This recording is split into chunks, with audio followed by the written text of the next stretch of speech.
Ya, kita ke berita pertama pemirsa. Pimpinan DPR mengumumkan proses pembahasan dan pengesahan rancangan undang-undang tentang pilkada dibatalkan. Kini bola panas aturan main pilkada berada di tangan Komisi Pemilihan Umum atau KPU.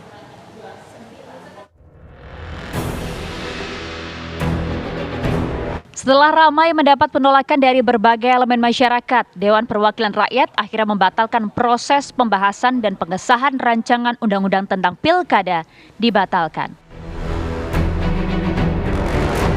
Anggota Dewan sedianya menggelar rapat paripurna pengesahan RUU Pilkada pada Kamis pagi kemarin, namun ditunda karena tidak quorum.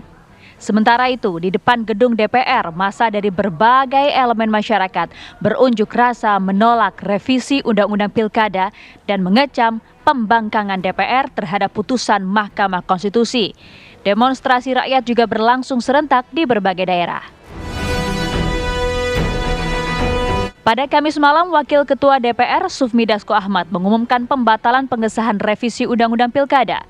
Dengan pembatalan itu, Dasko menyebut putusan MK lah yang berlaku untuk pendaftaran calon kepala daerah pada 27 Agustus 2024 mendatang.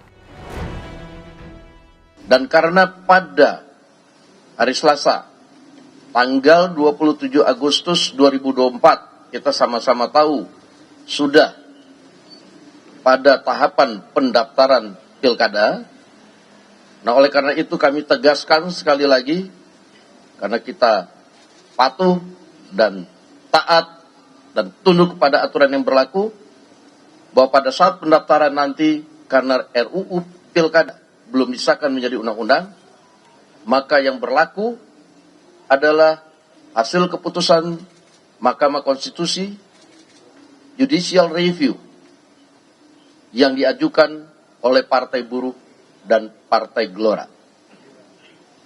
Rapat paripurna terdekat kalaupun mau dilaksanakan itu adalah tanggal 27 Agustus yang kita sama-sama tahu sudah masa pendaftaran.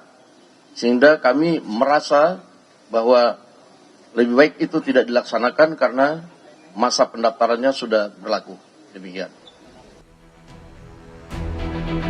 Namun, saat ditanya mengenai aturan batas usia calon kepala daerah, apakah mengikuti putusan Mahkamah Konstitusi atau Mahkamah Agung, Dasko menyerahkan kepada Komisi Pemilihan Umum atau KPU. Jadi begini, itu kan masing-masing rezimnya MA dan MK kan itu berbeda. Kewenangan MK melakukan judicial review pada tatanan yang berbeda dengan MK. Nah, nanti kita akan lihat bahwa putusannya MA seperti apa, putusannya MK seperti apa. Karena masing-masing itu kalau saya lihat, ya MK pun bersependapat bahwa MK kemudian tidak bisa menganulir hasil judicial review dari MA. Nah itu tinggal bagaimana menerjemahkannya nanti, ya kita akan minta KPU yang kemudian menuangkan dalam PKPU setelah berkonsultasi dengan Komisi 2 DPR. Sebelumnya, DPR bermanuver mengebut pembahasan revisi Undang-Undang Pilkada yang isinya menganulir putusan MK. DPR menyepakati syarat ambang batas pencalonan kepala daerah adalah tetap 25% suara sah parpol atau gabungan parpol atau 20% kursi di DPRD. Dewan juga mengikuti putusan kontroversial Mahkamah Agung tentang batas minimum usia calon kepala daerah, yaitu 30 tahun saat dilantik. Padahal merujuk Undang-Undang Mahkamah Konstitusi, seluruh putusan MK bersifat final dan mengikat. Kini, setelah Dewan membatalkan revisi Undang-Undang Pilkada, bola panas berada di tangan KPU selaku penyelenggara pemilu. Tim TV One mengabarkan.